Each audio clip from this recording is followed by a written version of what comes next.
Welcome back to the Stories of Northern Life podcast, brought to you by the Sault Ste. Marie Museum. I'm your host, Nicole, and today I'm going to be talking to you about the history of brewing in Sault Ste. Marie. So let's get into it. In 1899, we have the founding of the Sioux Falls Brewing Company. A.J. Short and Casimir Cocat established the Sioux Falls Brewing Company in Sault Ste. Marie, Ontario, Canada. They built their brewery in 1899 in what would become the Brewery Block. The Sioux Falls Brewing Company was the first official brewery in Sault Ste. Marie. They operated in 1900 and operated under the name Sioux Falls Brewing Company Limited until 1930. They both brewed and bottled beer. They produced a lager and a porter with a capacity of 15,000 barrels. In the early years, bottling was done by hand. From 1917 to 1930, we see the expansion of the business. The Sioux Falls Brewing Company began bottling aerated beverages, mineral water, and soft drinks from 1917 to 1930. And this would actually help them a lot during the Prohibition years. From 1897 all the way up until 1900, John Stephan and William Turner both sold ice, fish, and beer.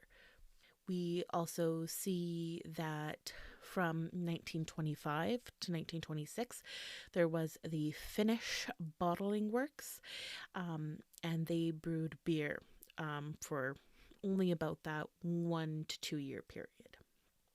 We also see in 1907 Doran's opening. Doran's Northern Ontario Breweries Limited and Doran's Beverage Company Limited opened in 1907 in Sudbury. And then in 1911, Doran's purchased Sioux Falls Brewing Company located in the Sioux. In 1913, Doran's purchased Kakabeka Falls Brewing Company Limited at Fort William, located in Thunder Bay. In 1948, Doran's purchased the Port Arthur Beverage Company located in Thunder Bay. In 1929, they built Doran's Brewing Limited in Timmins, and sort of in the early 1880s or up sort of around 1888, we start to see early brewing in the Sioux.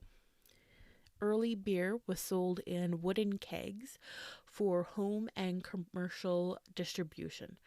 Very little bottling was done, and if it was done by hand.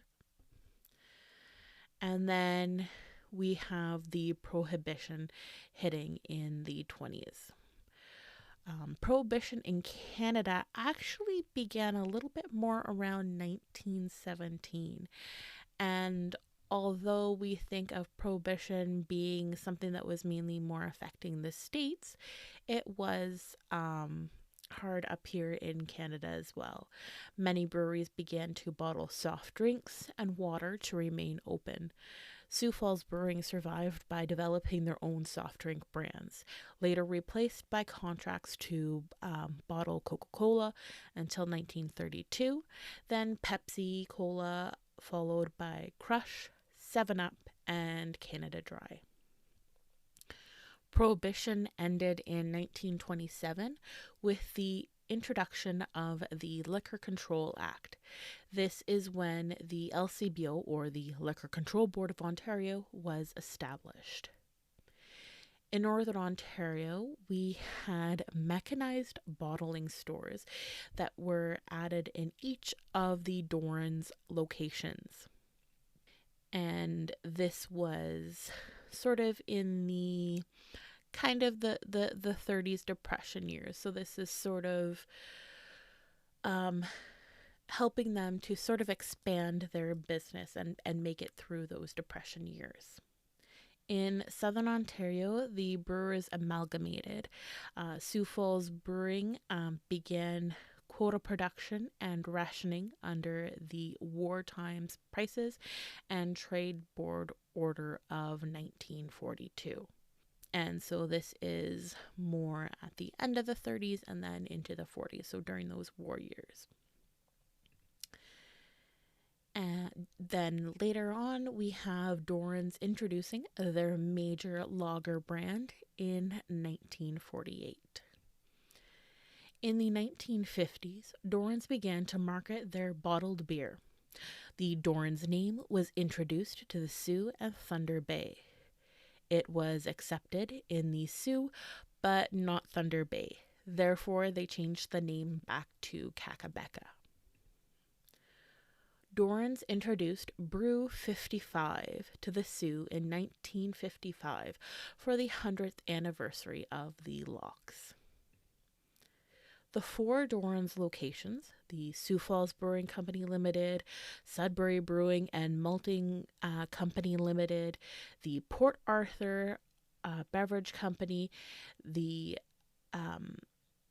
Kakabeka Falls Brewing Company, and then the Doran's Brewery Limited in Timmins, operated separately until they all consolidated in 1960 under the official name Doran's Northern Ontario Breweries Limited. Then later on, we see Doran's introduced their second major lager brand, the Northern Ale, in December 1960.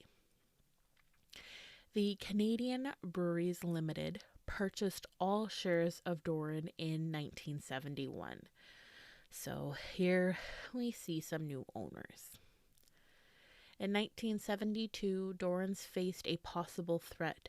With the sale of the business to the Canadian Breweries Limited, it sparked interest from Southern Ontario breweries to sell in the north. Before this, there was a sort of gentleman's agreement in place where the northern and southern breweries stuck to selling in their regions.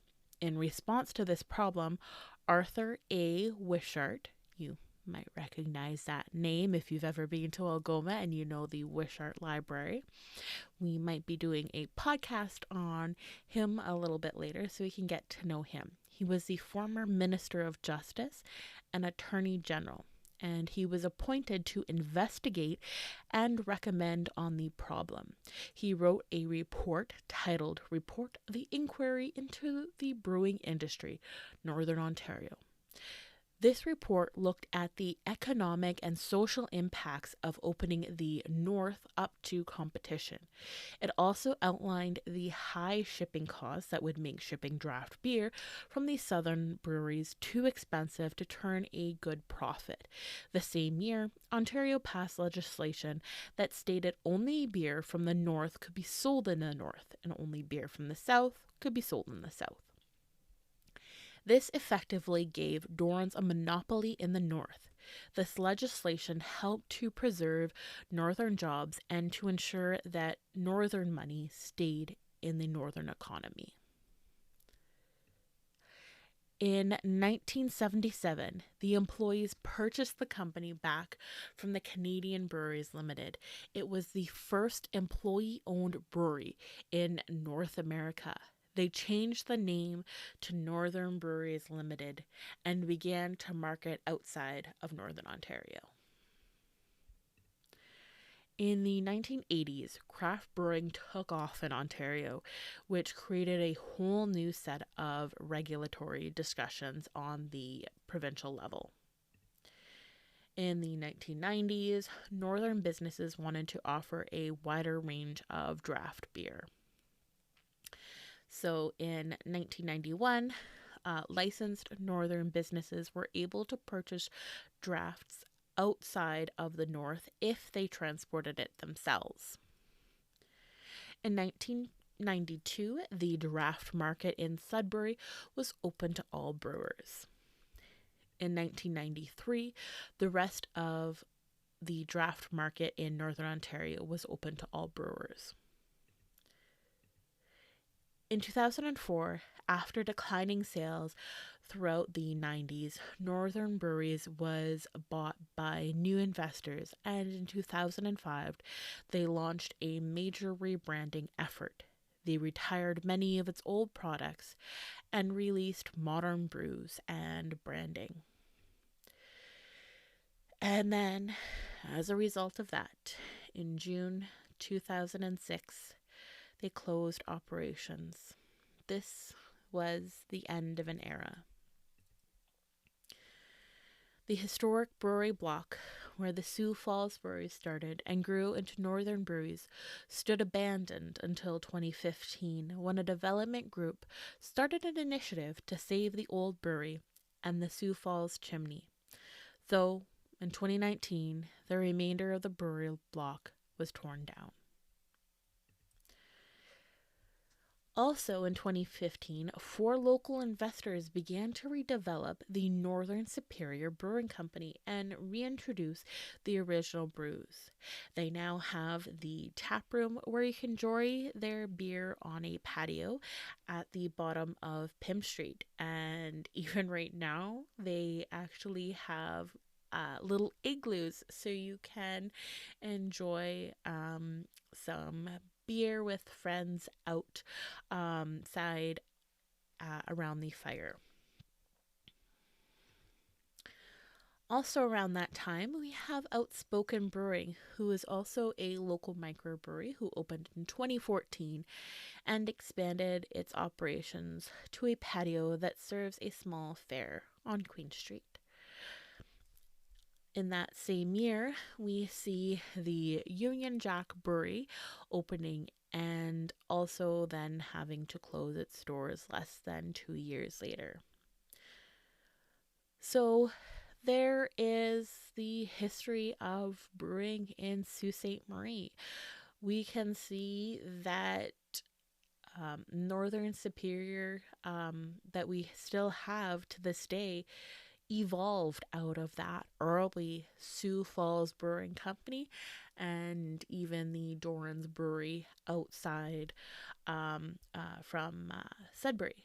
So if you have any memories of the Sioux Falls Brewing Company, Doran's company, well, probably maybe a little bit more Doran's company. I don't know how many people remember the Sioux Falls Brewing other than the old chimney stack that said Sioux Falls, but even memories of the Northern Superior Company, feel free to share them with us.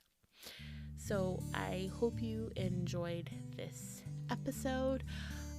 As always, remember to like, share this podcast so we know that you are liking the content that we're putting out there. If you have any ideas of future episodes or topics that you would like to hear, please reach out to me and let me know. My email is nicole@saultmuseum.ca, and that's Sue, SAULT. So, thanks for listening. If you enjoyed this episode, you might like our blog too. Head over to our website, Sault Museum, that's SAULT museum.ca, and look under Discover. You will find our blog, Museum Musings.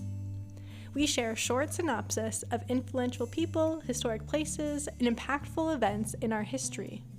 Pictures are always included, and you will be sure to learn a little something new with each post. Hi, I'm J.L. Fizzell, and I write and publish poetry inspired by nature and the art of being human. These are some of my words. The poem I'm about to read for you is about the wind and trying to understand the nature of the wind, much like we spend time trying to find and understand our own nature and weigh it out and kind of figure out what's really going on. So this poem is from my 4th book, Human Nature, and it's called Content. I wonder if the wind struggles to be more than just a breeze, if it longs to be a force to be reckoned with, or if it is content being gentle, and is sometimes prone to rage. I hope this poem took you somewhere inside yourself that you needed to go. You can listen to my story here on the Stories of Northern Life podcast. Links are in the show notes.